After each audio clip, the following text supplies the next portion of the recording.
Hey guys, so we just arrived at the Regina Airport, YQR.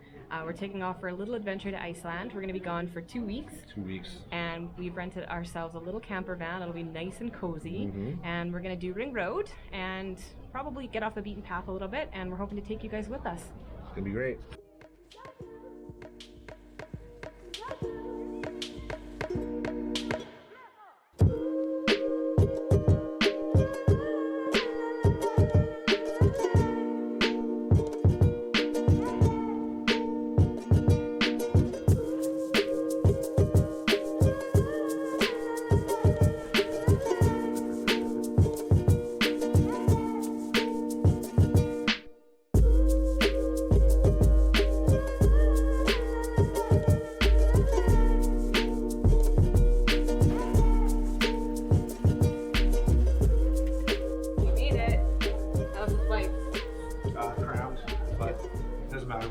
Yeah, it was the tiniest airplane ever. However, we were in Iceland. We could feel the cold air. It's actually pretty refreshing. Super excited. We're about to get our camper van. We're now officially in Iceland. Hey! Now to find our bags. Hopefully they didn't get lost. Yeah, that's the next thing. We'll see. Well, we found one bag so far. And mine's really easy to spot. Boom, orange one. Sweet. Alright, step 2. We gotta find our man that has a big sign that has my last name on it. So, let's do it. Campervan guy, where are you? Here we go. Your first time in Iceland? Yeah, first time. Where are you from? Canada. Ah, okay. A little breezy. This is nice from being stuffed in an airplane for 8 hours. Ooh, we're getting closer to the camper van.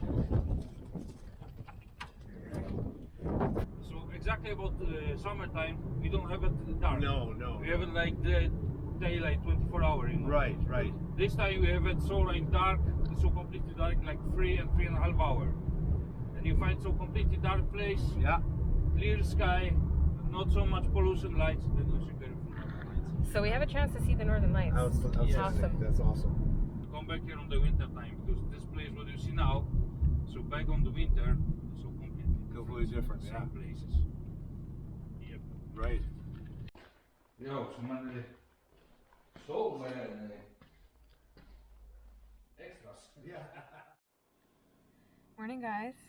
So we are officially in Iceland. We just woke up in the morning in our camper van. Yesterday was super hectic. We felt pretty jet lagged and decided not to film a whole bunch. But we got our camper van. We did a bit of driving. What else did we do? We were crashed by start of the afternoon, really. Yeah, like At the campground. if we had filmed, it would just have been chaos and confusion. So, we got actually a really good night's sleep. Our camper van's really cozy. It's currently raining and really windy out right now. So today's plan, hopefully, we're gonna go, well, first of all, we're gonna get up and have some breakfast and some coffee. And then after, we're gonna drive to Geyser. After that, we're gonna drive to Husafell, and Brad's gonna try lifting a stone there. We'll see. But it's raining, so it may or may not happen, but we're really excited about that. Brad's been training to lift the stone for like 3 months, so that's really exciting.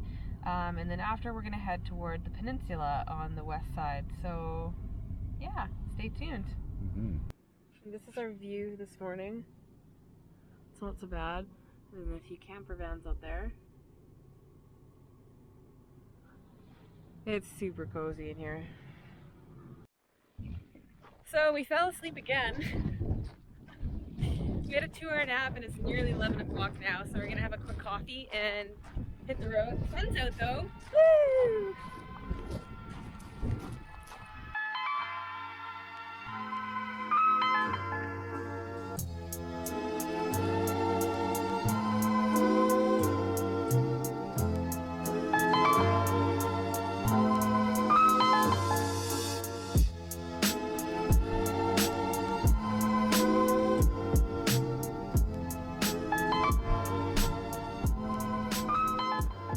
So we drove 60 kilometers. We just made it to Geyser and already we can see some steam coming up from the ground.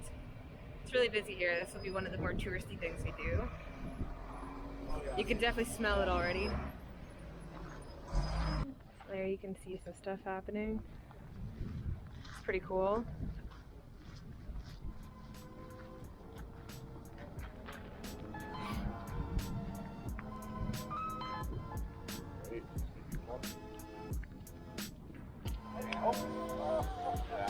Wow, just in time.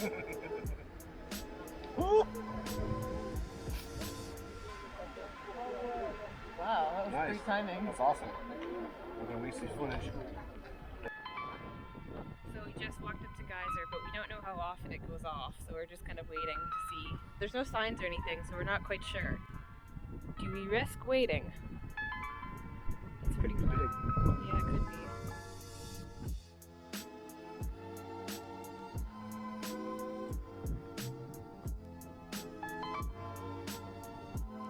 Census is just under boiling temperature.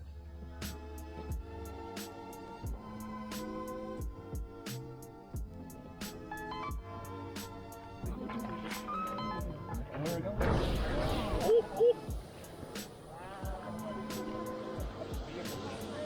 Good timing, babe. Pretty good. Pretty good. That's pretty cool. That's awesome.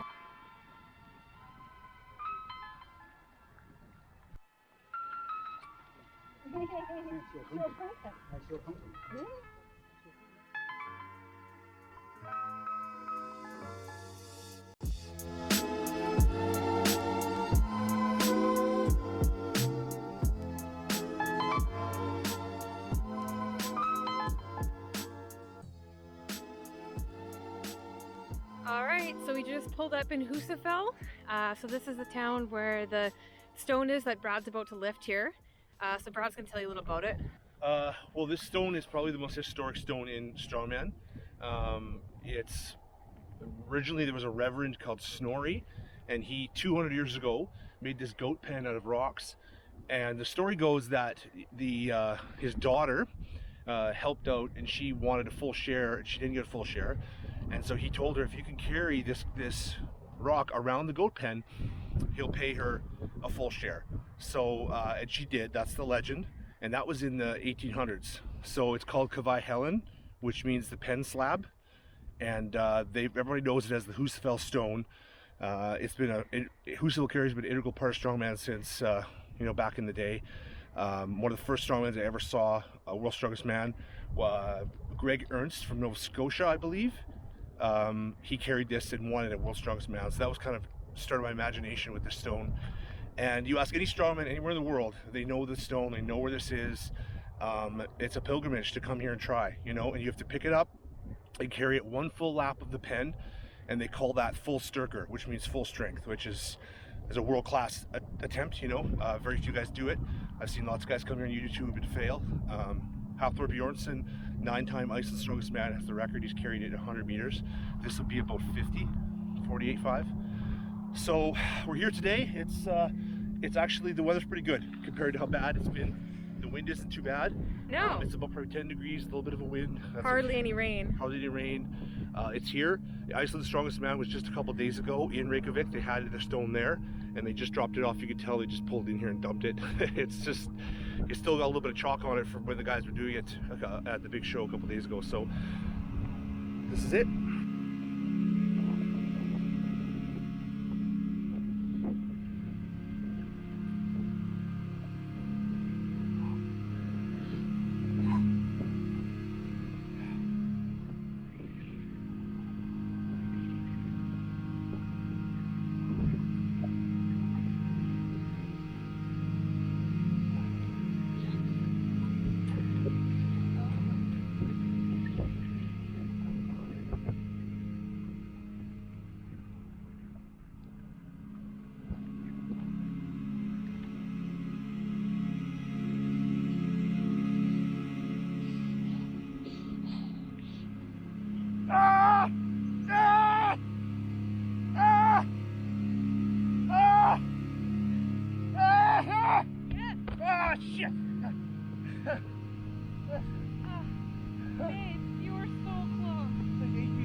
How do you feel? Pretty good. You know, when I picked it up, I felt my hamstring right away, but I went slow, and the last bit was a grind, and then I feel like the tips of my fingers are gonna rip off trying to hold it, but I'm 9 feet short from where I started, so. Babe, you did so awesome. That's pretty good. I'm happy with that. Good job, babe. Thanks, babe. So we just pulled up to our campsite. It's really cozy. We decided to stay in Husafell for the night. There's this really nice campground here. It's got lots of trees and stuff. A little bit more enclosed than the last place. There's also a hot spring in Husafell, so we may possibly get to enjoy that tomorrow. So right now we're just actually cooking some supper in our camper van. Well, we're attempting to. We've got a barbecue and a hot plate, and our barbecue broke, so These are done. currently attempting to make some potatoes in a pan, and we're gonna make a steak. Little pro tip when you're in Iceland, don't expect to buy lots of meat unless you got lots of dough, because it's about 3 times the price here as in Canada. All right, cook us up some yummy steaks. Those are beef, right? Yeah. A picture of a cow on the label, so. A picture of a cow? Yeah. That's good. So we're cooking in here because the wind, although Minor was putting out a fire, so. Oh. Holy shit! That's not Put that out. good. Yeah, that's not good at all. Jesus. We've got some seriously faulty things happening. That was really scary. Our propane almost exploded inside the van. We're now cooking back outside the van again. Butane of death. I just want to have steak. It's cooking. You're so good at cooking. So good at exploding things. You're very good at improvising, I think. Yeah, I definitely improvise. It looks yummy. Either way, I'm pretty stoked for this food. Alright, so supper's served. Let's take a taste and see how it is. Hopefully it's decent. Looks delicious. Malfunctioning stove. Well, we've got a butter knife to cut the steak with, so that's a thing. How's that look? It's got some blood coming out of it. That's good. Good for the yeah. That's good. Always gotta have some chocolate for dessert. It's our thing. Dark chocolate, you. Good for the blood pressure. That's why I eat it. Just that. Only reason. What's my excuse? Supper was really good. You can tell they don't eat a lot of beef here though, and it was also very expensive, but you know, I guess going back to like very basics and only having, you know, potatoes, meat, not really a bunch of spices and stuff, and just having something little to cook off of, it kind of makes you appreciate food a little bit more. Yeah. It was really good. Well, we had a really good day today. We just finished supper and I just got locked in a shower. Brad had to come and literally break the door down to save me. It's probably 10:30 out and it's still quite bright outside, but we're gonna hit the hay and get started on a new day tomorrow.